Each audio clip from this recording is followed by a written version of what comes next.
Okay gamers, so I found a very interesting game and I really wanted to show it to you and talk about it a bit. It is being wrongfully reviewed on Steam right now, and we'll get to that a bit later. First, I have to describe what this game is about to you. So, it can be described as only up, but you're a cat. Or getting over it, but first person. Or a difficult game about climbing, but in hell. So... Okay, I jumped. I don't know. Oh, I'm supposed to go up! Wait, didn't I just say that this game is like only up and then jump straight down? Yeah, this game is like only up and we are going up. Hopefully you catch my drift. It's a difficult game where you play as a cat trying to escape help by jumping up the wall of doors, and you can be sent all the way back to the start with a single mistake that you make, or a single jump scare that, you know, catches you off guard. What the hell? So, as far as I understand, the only controls that we have is a left mouse button, and I hold it to charge the jump and then I let it go to jump. I love the game, but I am too bad, so I couldn't come close to beating it. Out of 50 doors, I can reliably do around 13. At the moment, I wanted to play more, maybe even finish it and upload the video, but I just saw the very unfair situation with the reviews going on, and I decided that it's more important for me to get this video out sooner. So yeah, if you already know who might be interested in this game, send this video to them. Let them, you know, take a look, and maybe they like it, and maybe they go to the game page and get it for themselves and try it out. You start the game by getting out of the washing machine. It makes me think that, well, it was the way the cat that we were playing as passed, unfortunately. I'm not sure why a cat would end up in such a place that was described by the developer as a horror even for demons. It's a bottomless abyss of evil, the land of oblivion and void. The cat's name is Nabi, so hence the name of the game, Nabi. And to get out of this place, cat has to jump 50 doors up, and, well, something will happen there probably. The most interesting thing about this game to me are the doors. Each door, it can either be picked into or walked into, and represents a scene. Oh, yikes! I see, I understand.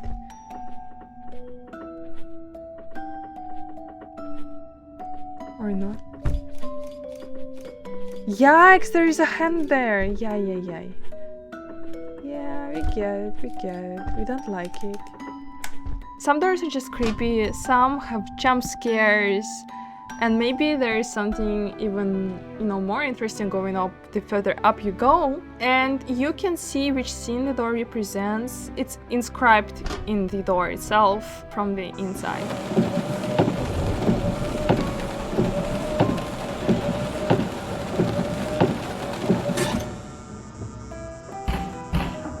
Did I get in? No?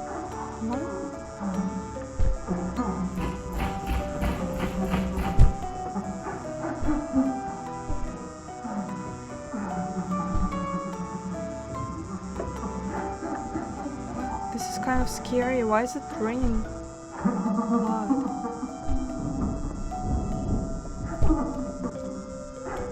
Is there... I wanna see... Maybe there's something inside there? Oh wow, oh my god, this was pretty scary freak. The jumping in this game is very precise and you have to concentrate, but there are also jump scares going on every now and again, or sometimes you're timed. No, this timed door. Are you kidding me with the timed door? Okay, just do it. Don't think much about it. Just do it. I did it! And I got achievement for 10 too.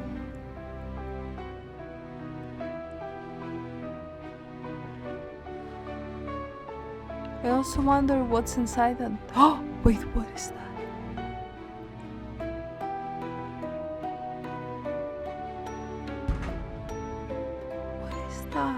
You can get scared and just, misclick and fail and fall, which I find it's very, very interesting concept for the game. The ambience and scares are insane. I'm a huge horror fan, and I was so creeped out. Okay, new door, gamer's new door.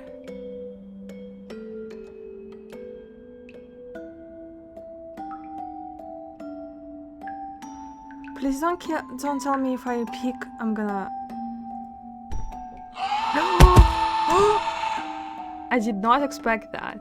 So I really want to know what happens past the door 13. At this point, hopefully, editor Ari already showed you most of the doors and most of the things I got through in the game. So let me show you screenshots from the game page to give you a sneak peek of what's to come. There is even like a free, possibly, okay, I don't know, a free room where you also possibly have to avoid monsters. I don't know. Either way, it looks cool. So now to the comments, finally. Now that you know what the game is about, you have seen my gameplay a little bit. Now that you know that it's a freaking interesting experience, and now we get to the unfair reviews on Steam. This game has mixed reviews. And you know why I think it's so unfair? Because just look at those reviews. Just let's read them out loud. I absolutely hate this game. It uses left mouse only. The more you hold it, the higher you jump. When you die, you go back to the start and you will die. You might like it if you're a masochist. Anyway, here's a taste of it. I mean, I understand that this person did not like the challenge. But my question is, why the heck would you buy a game? Like, the game does not falsely advertise itself. Look at the tags: horror, adventure, difficult precision platformer. Like, what did this person expect? Look at this.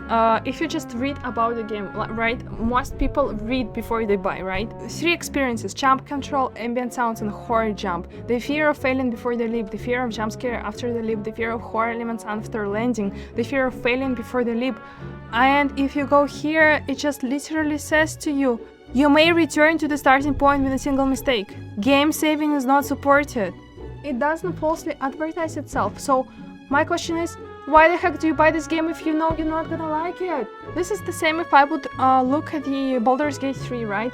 And think, wow, this is a game with top-down perspective and turn-based combat. I'd better buy it, and then I review it that I hated it because it's not a first-person shooter. Like, what did you expect?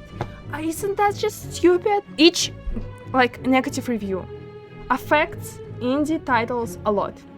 And I understand that some games are better, some are worse. Criticism is good, but the only thing that I got from this review is that this person hates difficult games. Why the heck did they buy it? This is literally describes the game. Imagine buying Hades and then being mad that it's a roguelite. Excuse me, it's in the description that it's a roguelite. Why are you mad? So yeah, I don't understand this. It's not a fair criticism in my opinion. Nothing here. The person literally just describes what the game is about. Let's see another review. If you like Getting Over It or Pogo Stuck, you might like this. Personally, it ruined the horror aspect for me. Excuse me, you just literally said, if you're into this type of games, you're gonna like the game. Why do you press not recommended button? What is wrong with these people? I don't understand. It ruined the horror aspect for me. I can imagine that this person went here for horror. It's a horror, difficult precision platformer. If you hate difficult precision platformers, why would you buy it?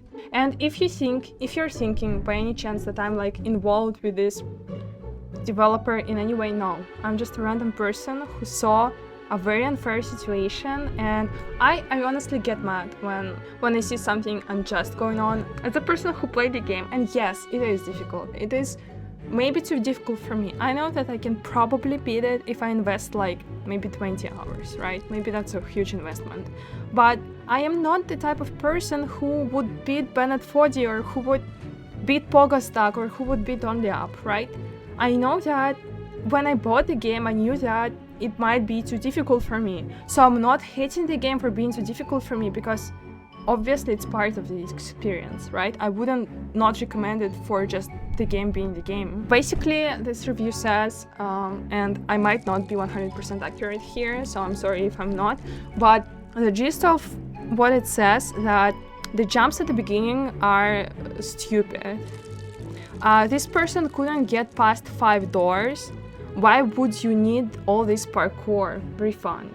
Like, what do you mean? Why would you need all this parkour? It's literally the game about freaking platform jumping up. I would understand if the game would false advertise itself, right? But it doesn't. It has gameplay videos, right, on the page. It describes itself perfectly on the game page. I don't understand. Like, you didn't like it. I feel like you cannot press not recommend button for the game being what it is described to be. Like, you can hate the game for having many bugs, yes. You can have the game for not being what it was described as, but it is precisely what it is. It is just harming an indie developer. I honestly so mad. I'm so mad about this. This review basically says that this person jumped and died and they're mad that they're starting over, which is basically like, game 7 is not supported in my return to the starting point with a single mistake. What did you expect? So this person is basically asking, why would you make this game? And this person is saying, would you play it yourself, like the developer? After you finish the game, would you even play it yourself?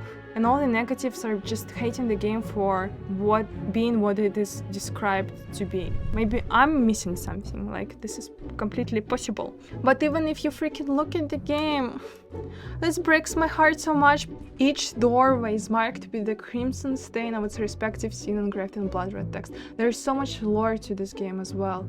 Each location holds objects filled with secrets, 9 stickers. Each doorway becomes not only a scene of sin, but also a stage for judgment and retribution. There is so much lore. It's not even expensive. So this is like around, well, probably for other countries it's more expensive. So let's say it's around $2. It's $2. It's a $2 experience. You buy the experience for $2. You don't like the game for it being what it was described to be, and you leave a bad review. I don't know, maybe there's something wrong with me, but this makes me so mad. So yeah, if you want justice for Nabi, hashtag justice for Nabi. If you want justice for this game, please send this video to your friends who like the genre, for example, or to your favorite streamer who has played, these difficult games in the past. To check it out, and to get more traction. And just imagine, if you see this video and send this video to like a streamer, bigger streamer, who is getting over it, or Poga stuck, or only up before, and they play this game and they showcase how cool it is. Just imagine, it can make such a difference. And if you don't know who to share this video with, write justice for Nabi in the comments, because maybe YouTube algorithm could, show this video to the target audience then, and more people would find out about this game. I'm so sad that my channel is so small that I cannot just let more people know about the game. I only hope that I can make a good video explaining the situation, and maybe YouTube algorithms or some of you amazing gamers can help me make a difference. There is nothing left for me to say. I think I ranted for long enough, so yeah, justice for Nabi.